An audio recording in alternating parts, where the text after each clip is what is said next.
Israel पर हमला करने के लिए ईरान ने अपनी घातक खैबर शिखन मिसाइल का इस्तेमाल किया है। कई मीडिया रिपोर्ट्स में दावा किया गया है कि आईआरजीसी ने खैबर शिखन का ऐसा वर्जन भी ईरान पर दागा जिसके बारे में अब तक किसी को भी जानकारी नहीं दी गई है।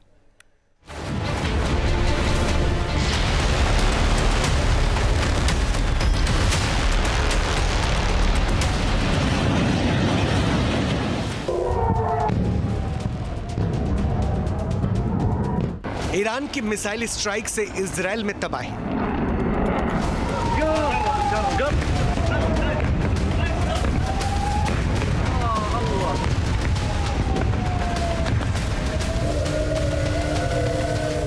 आधी रात को बारूदी आफत आई।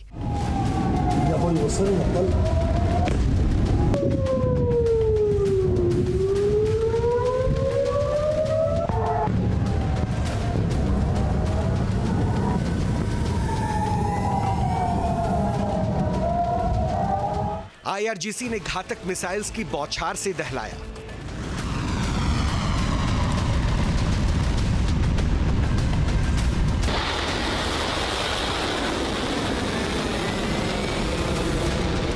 पश्चिम एशिया में एक बार फिर जंग का बिगुल बज चुका है।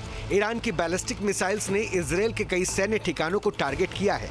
आईआरजीसी की एयर स्पेस फोर्स ने अलग अलग लोकेशन से मिसाइल लॉन्च की।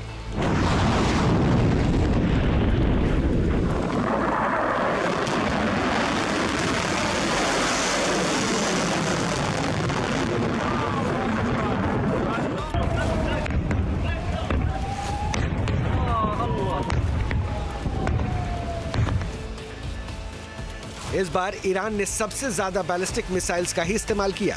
इजराइल के उत्तरी शहरों में किए गए हमलों के जरिए ईरान ने दुश्मन को न सिर्फ बड़ा संदेश दिया बल्कि अपनी अटैकिंग पावर की रेंज का एहसास भी कराया। आईआरजीसी ने अपनी बेहद एडवांस माने जाने वाली खैबर शिखन मिसाइल से इजराइल को दहलाया। मीडियम रेंज वाली इस मिसाइल के जरिए 40 दिन की जंग में भी ईरान ने इजराइल समेत खाड़ी के कई देशों में तबाही मचाई थी। खैबर शिखन से किए गए ज्यादातर हमले सटीक और सफल रहे थे, इसलिए इस बार हमलों की पहली लहर में ही इस मिसाइल के जरिए प्रहार किया गया।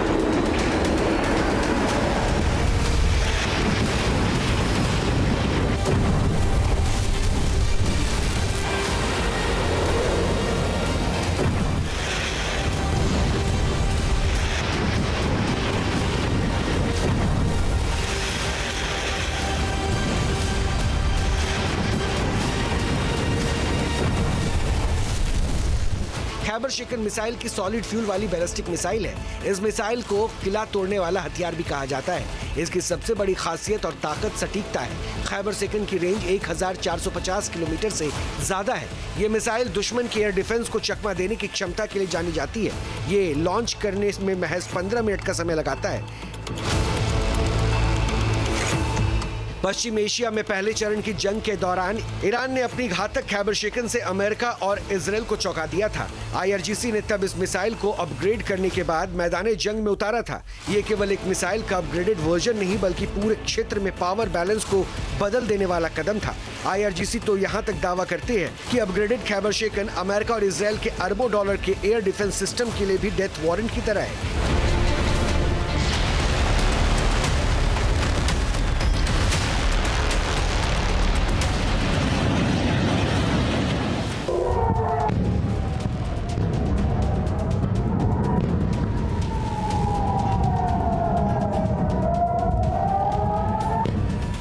ईरान ने जब पहली बार अपग्रेडेड वर्जन वाले खैबर शिखन दागी तो कई रिपोर्ट्स में ये दावा किया गया कि ये मिसाइल 1 टन यानी कि 1000 किलो के वॉरहेड ले जाने में सक्षम है, जो पुरानी क्षमता से लगभग डबल है। यानी हर मिसाइल का ब्लास्ट रेडियस पहले से भी 2 गुना विनाशक हो गया।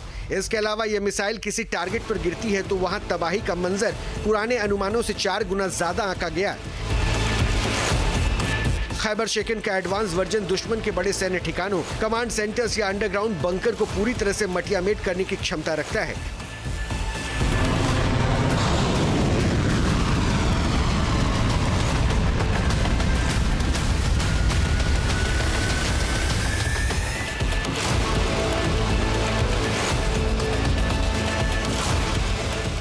खैबर शेखन की ताकत सिर्फ भारी धमाकों में नहीं बल्कि उसकी स्पीड और मैन्यूवर में भी है। ईरान का दावा है कि ये मिसाइल अपनी टर्मिनल फेज यानी कि जब वो टारगेट की तरफ गिर रही होती है तो मैक 10 वाली आवाज की स्पीड से भी 10 गुना ज्यादा रफ्तार पकड़ लेती है। साथ ही इसका मैन्यूवरल री एंट्री व्हीकल आसमान में भी जिगजैग यानी कि टेढ़ी मेढ़ी चाल चलता है। यही वो टेक्नोलॉजी है जो अमेरिका के पैट्रियट थार्ड और इजराइल के आयरन डोम डेविड स्लिंग के साथ ही एरो जैसे दुनिया के सबसे एडवांस डिफेंस सिस्टम के लिए भी काल साबित हुई है।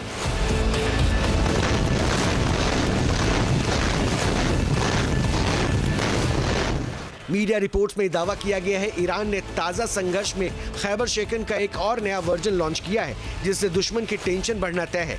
दावा किया जा रहा है कि खैबर शेखन फैमिली की नई मिसाइल्स में छोटा गोला बारूद से लैस वॉरहेड लगा है जो क्लस्टर मिसाइल की तर्ज पर काम करने में सक्षम है, यानी बैलिस्टिक मिसाइल की खेप में एक और घातक हथियार को शामिल कर लिया गया है जो दुश्मन के लिए बहुत बड़ा खतरा है।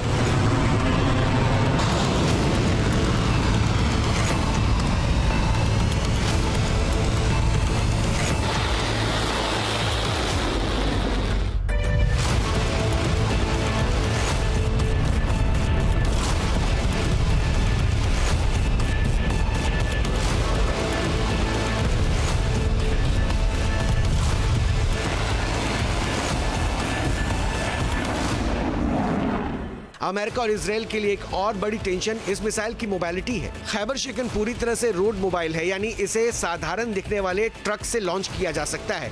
ईरान ने इसे खास तौर पर डिजाइन किया है ताकि इसे कहीं भी ले जाया जा सके और बेहद कम वक्त में लॉन्च किया जा सके। इसका बड़ा फायदा यह है कि दुश्मन की जासूसी सैटेलाइट्स के लिए इसे ढूंढना और लॉन्च होने से पहले नष्ट करना बेहद मुश्किल है।